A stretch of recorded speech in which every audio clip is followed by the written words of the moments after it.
这个里面感觉是那个 gnocchi， 就是意大利有吃过的，有点像面疙瘩的意大利面。蛮不好吃的。如果你不沾酱，单纯就是吃这一颗的话，你知道吃起来像什么吗？橡皮擦。其实我对这个航空公司印象最深刻的是他们的飞机餐，所以我非常期待他们商务舱的飞机餐会升级多少。然后它的主菜就是墨鱼面，它整个这个陶瓷盘都是烫的，所以我对它期望很高。我吃第一口就吃到2个没有煮熟的面条，我又吃到1片没有煮熟的面了，它没有煮熟的面的比例有点高。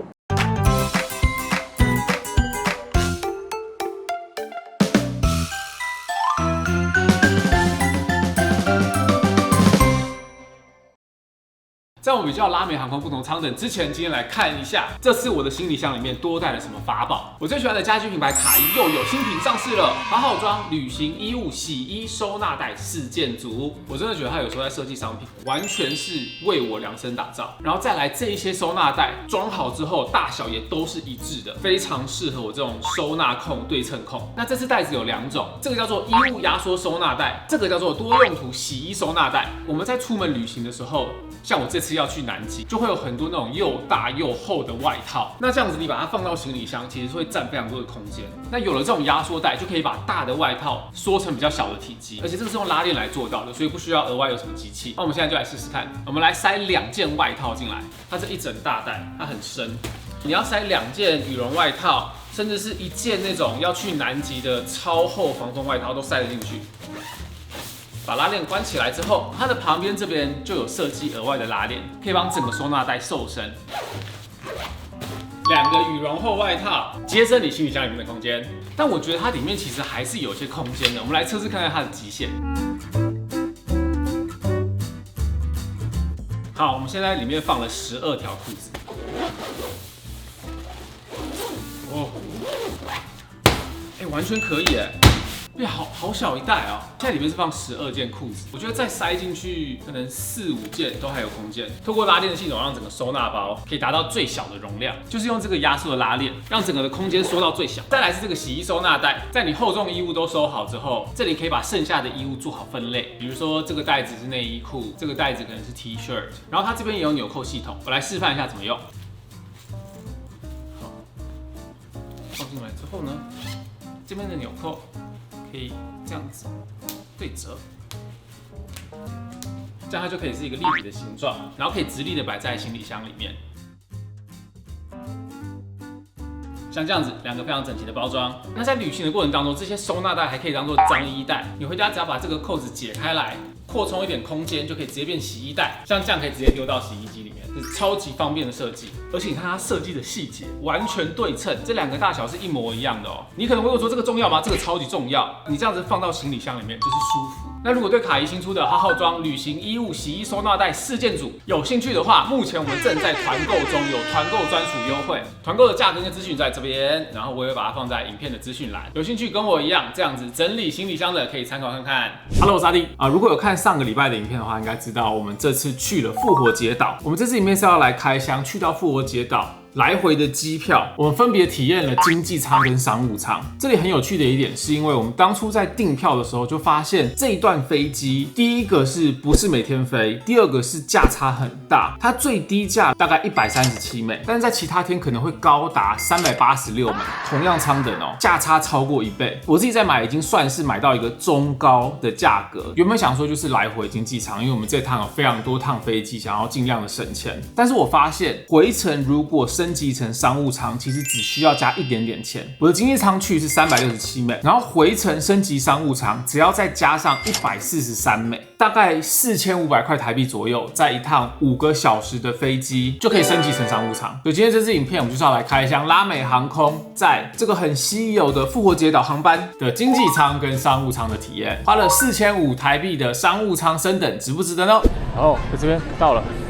这个拉帕努伊复活节岛转机处，这里的机场风景很漂亮，可以直接看到这背景的山峦，它一层一层的，很美耶。今天天气又很好，复活节岛要登机啊，它会给你印一个特别的 Visa， 然后这里会有盖章，很可爱，也是双色。然后这里看得到有一个摩艾像。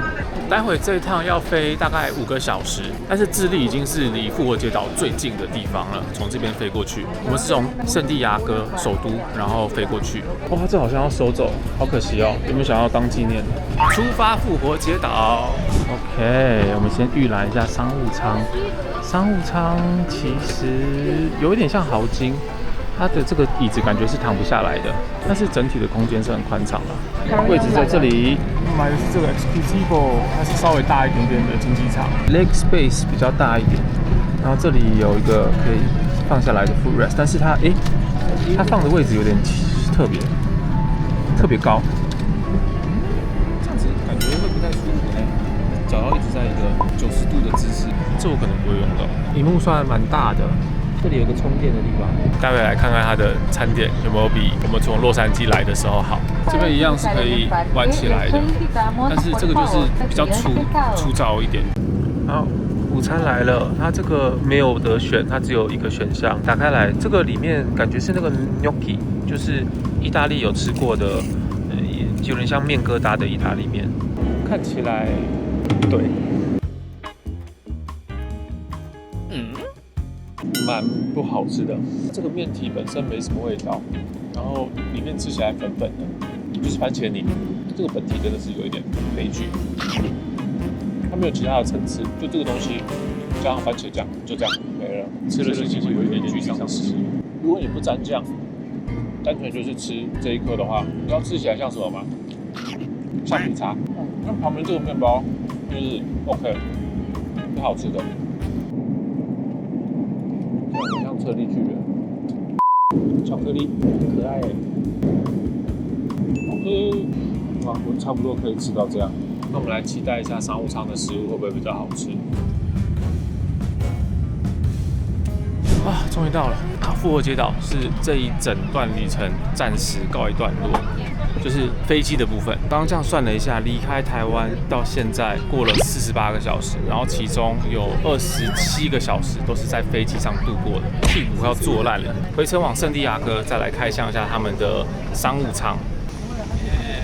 3 days later， 好，我又回来到机场了。我现在要从 Rapa Nui 飞回去智利，然后回程我搭的就是商务舱。这边这个机场真的是蛮小的，包含过海关，刚刚在检查行李是有人在那边开你的行李，然后人工的去翻说有没有什么违禁品，他们就只有2个人，然后做这件事情。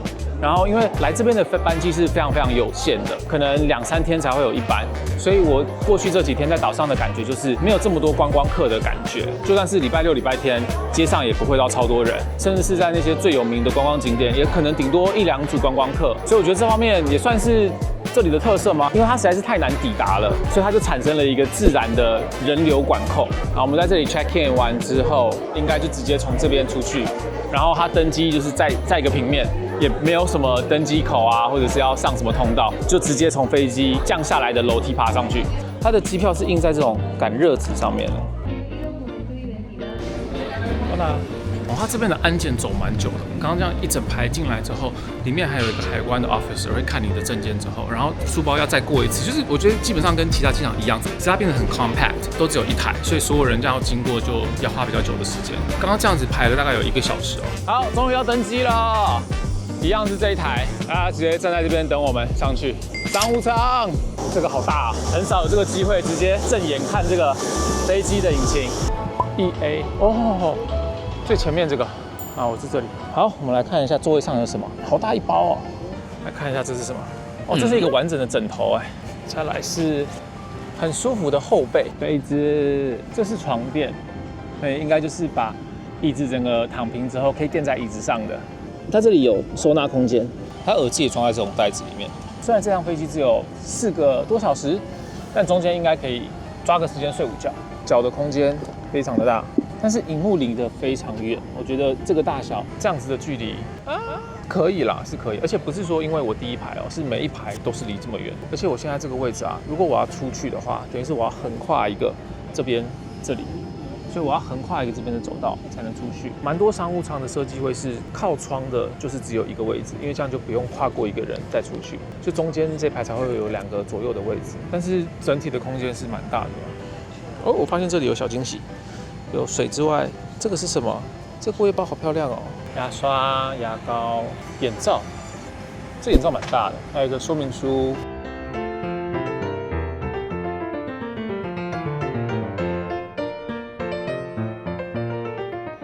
果然是不一样的舱等啊！来的时候经济舱空服员没有跟我讲这么多话。那这趟吃的是晚餐，所以要不就是猪排，要不就是意大利面，然后还有水果跟一个柠檬的甜点，然后还可以点酒哦。那我来喝喝看他们的红酒好了，我也想要喝喝看他们的果汁。其实我对这个航空公司印象最深刻的是他们的飞机餐，所以我非常期待他们商务舱的飞机餐会升级多少。它这边还有另外一个空间呢。哦，这是放那个飞行说明，这边应该是 Life Vest。哦，这个很重，这很重，哇，这很重，哇！因为它是一整片，它中间没有任何分割，所以你一次拉就是你知道那个杠杆嘛，就是拉到后面会很重。但是它算是一个蛮完整的平面，它的位置非常的宽敞哎，你可以 man spread，man spread 不好，不要 man spread。这个之后的影片我会提到，在复活节岛1瓶水不便宜哦，这是奢侈品。我们影片最一开始应该有讲到，这一趟商务舱是大概花4500块钱升级的，目前我已经觉得蛮划算的了，位置舒服非常的多。因为这趟4个多小时嘛，如果台北到东京的商务舱的话，升级应该不止4500。我们来看一下它有什么电影。哦 ，Two Broke Girls， 还有钢炼。哦，这个是一个很有名的 YouTube 频道哎，内容还蛮多的。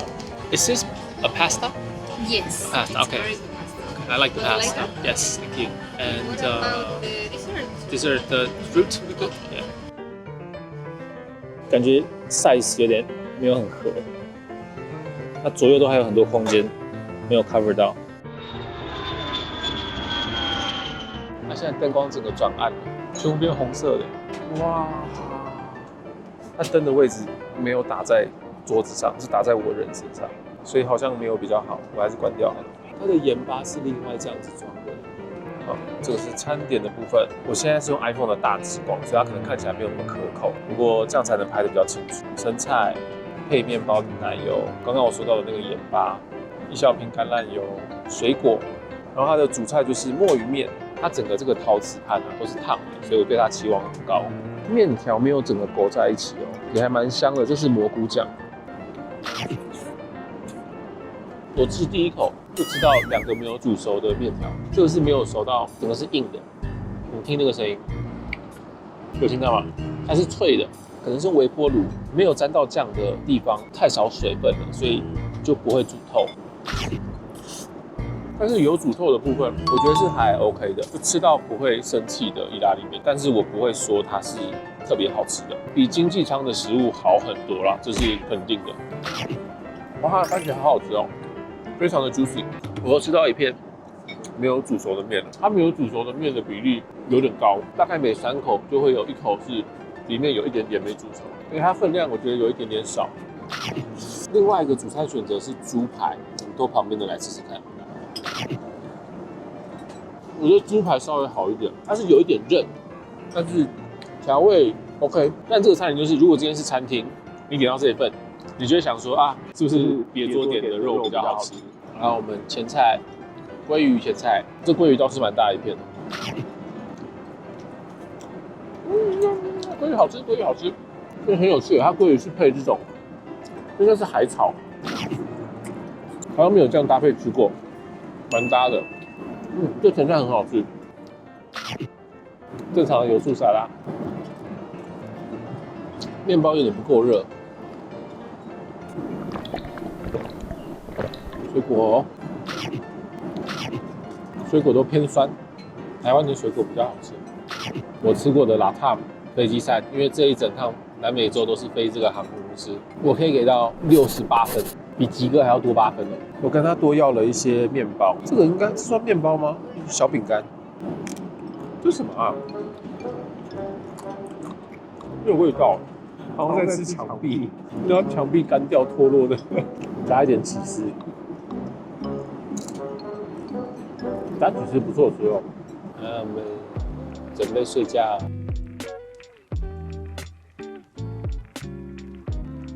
它的椅子最平，没有办法整个摊平，它算是有点，应该有20-30度角吧。这边还是斜的，从屁股这边会往上斜，宽度是够了，但是没有办法整个平，有点可惜。然后他刚刚还有给我一个巧克力，这个是在经济舱也有吃到的，那个造型很可爱的巧克力。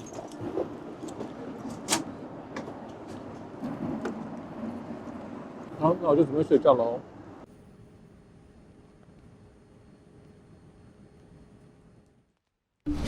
好，抵达智利。